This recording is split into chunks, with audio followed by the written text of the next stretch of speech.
What's up, everybody? It's your boy Grizzly Kicks, formerly Grizzly Tech. Switching my channel up a little bit. Still doing a little tech stuff here and there, but I switched mostly to getting into the shoes now. But that's a discussion for another day. Today, I got. I'm not gonna call it a review because I've only had these phones for the Motorola Edge for about a week, and I want to talk to you guys about what I feel about each of these phones. Now, when the S20 was announced, the Ultra, I was super pumped. I had got one, the black one, the all black S20 Ultra, and I was having the focus camera issues that everybody else was having. So what I did was I took the phone back. I picked up this bad boy.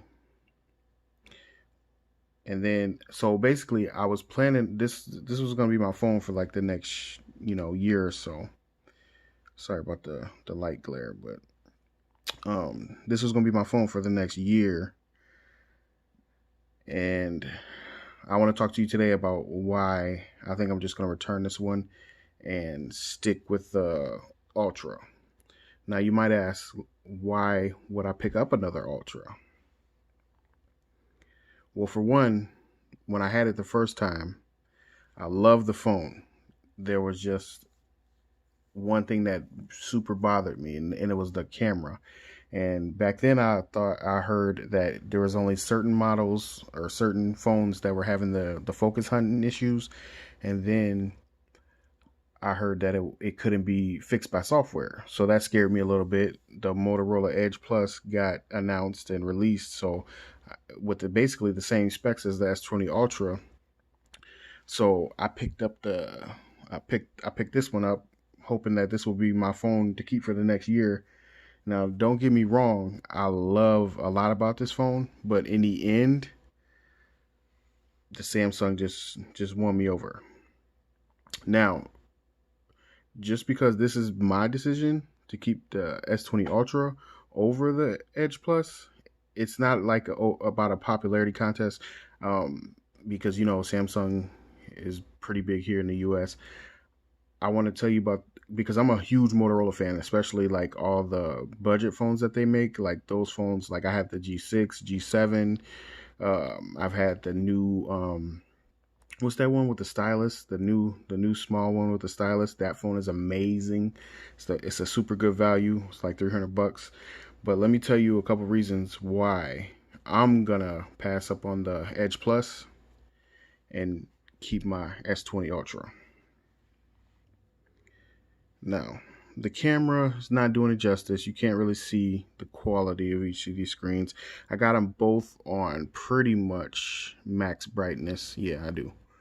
And for one, we all know that the Samsung is gonna be brighter,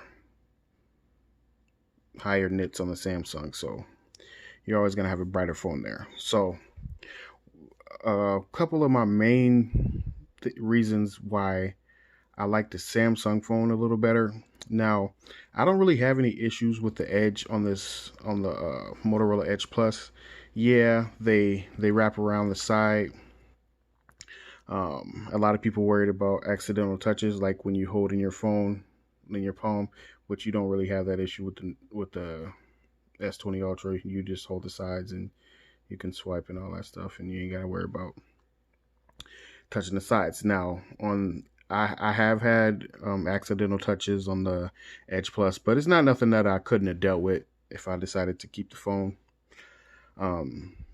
But yeah, so the Edge, I really liked it because it's different. Like I know a lot of people are going away from the Edge screens, but I think it's like it looks really cool. Like when it lights up, and like when you see text like scrolling from the side to the front,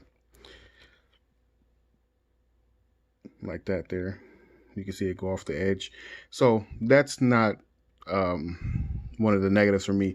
So basically, the negatives about the Edge Plus for me personally is one, I know this one might sound a little dumb, but um, if Motorola keeps making the flagship phones, I know that they're gonna improve upon this thing. But it's like the styling, like the phone. You can't tell on videos or anything, but the phone is pretty. I don't know if I could tell between these two, but the phone is like super thick, but it's only really thick on the top and the bottom. Like it's like a brick on the top and the bottom, but in the middle it might be as thick, but you can't really tell because of the screen um wrapping around. So like I think that's fooling you a little bit, making you think that the phone's a little thinner than it actually is. So like that's one of my things is the thickness of the phone, and not just the thickness, it's just the design. Like it looks kind of like rugged, like it's a like a heavy duty construction phone or something. If that makes any sense to y'all, but if it doesn't, the Samsung, I mean, I know it's like every phone is like has this design right now, but I mean, it works. It looks clean. I know this camera quality is not the best because I'm shooting this on my old LG G7, so sorry about the quality of the video, but the design on the Samsung is just super, super, super clean, which I like a lot. One thing that, so sorry, I'm rambling and getting all over the place. So the other thing that kind of bugs me about this phone is the no IP certification. Now, I'm pretty sure like you can get this phone wet and maybe even submerge it, but just the fact that you don't have that certification for the IP kind of IP certifications is like a peace of mind thing. Like when OnePlus was saying, "Oh, you can still dunk our phones in the water and all that stuff." Like you could, but you don't have that certification, so like you don't know like how far you can take it. At least with the certification, hey, I can take this phone in the pool, in the shower, wherever I want to get it wet. It's gonna be okay. So, um, but other than those two things, which, like I said, and those two things might not be anything for some of you. So, you might want the Edge Plus just because, like, you can deal with that. You can deal with you know, you can deal with the no IP, and you can deal with the design. Like I said, it's a good design. It's not the best design, but I don't want to make it seem like I'm harping on the Motorola Edge Plus because I honestly like if I could I would probably just keep both of them, but there's no point in having two Android phones that have basically the same specs when I could just get a different phone, like something that's not the same. But these phones are super close. And real quick, while I'm talking about how close they are, let me prove that real quick. So we're gonna get into that in a minute. Right here. So I did a Geekbench on both these phones, and as you can see, they're super close. The S20 Ultra edged out on the single core, just barely, and then on the multi core score, it edged out a little bit more too. So they're pretty much exactly the same. You know what I mean? These phones are like I said, they're both got 5,000 batteries, 5,000 milliamps. Both got the 108 megapixel cameras. Just going in a different design. I know a lot of people hate the huge camera bump on the camera bump on the S20 Ultra. Like it is pretty gigantic. I mean, I don't mind it.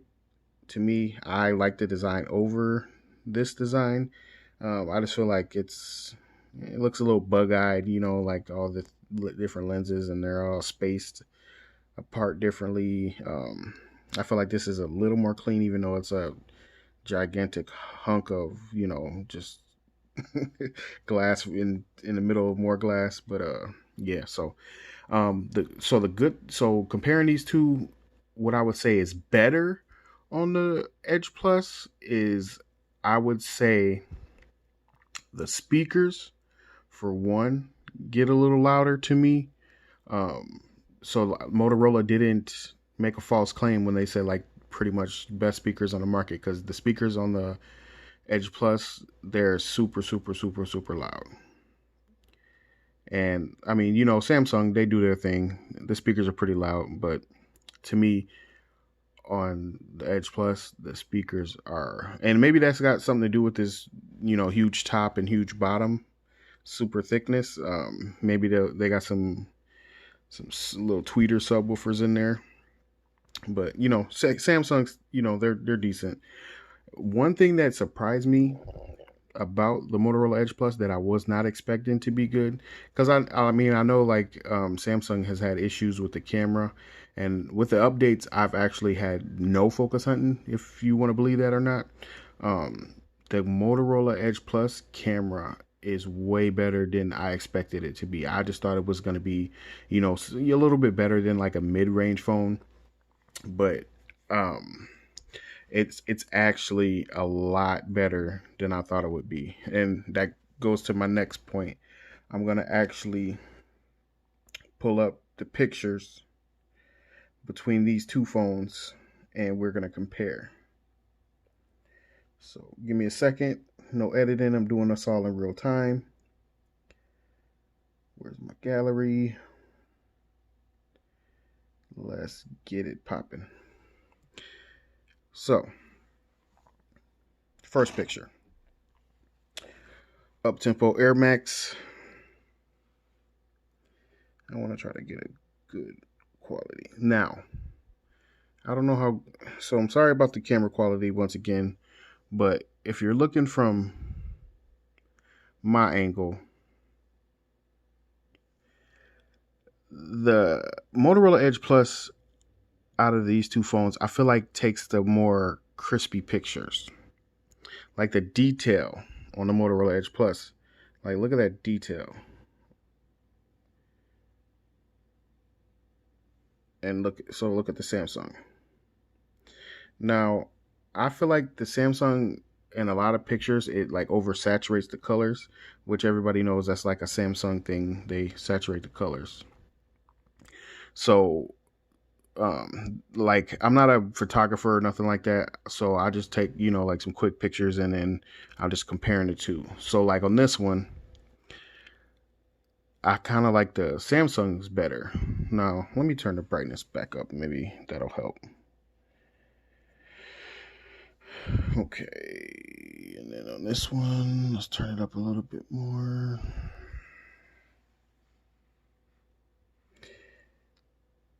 So, that.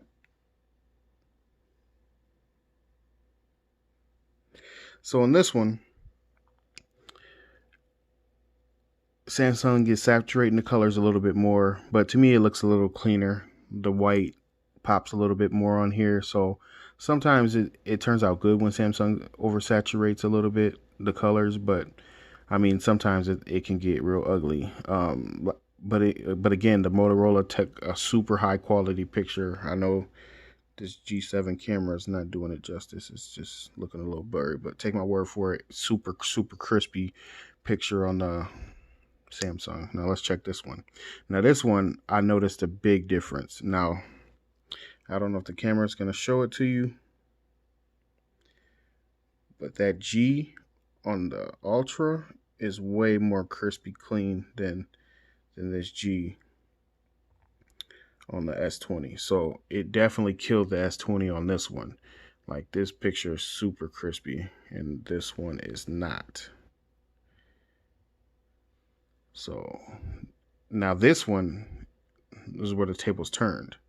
I know that this one you can see, even though my G7 is not picking it up too good.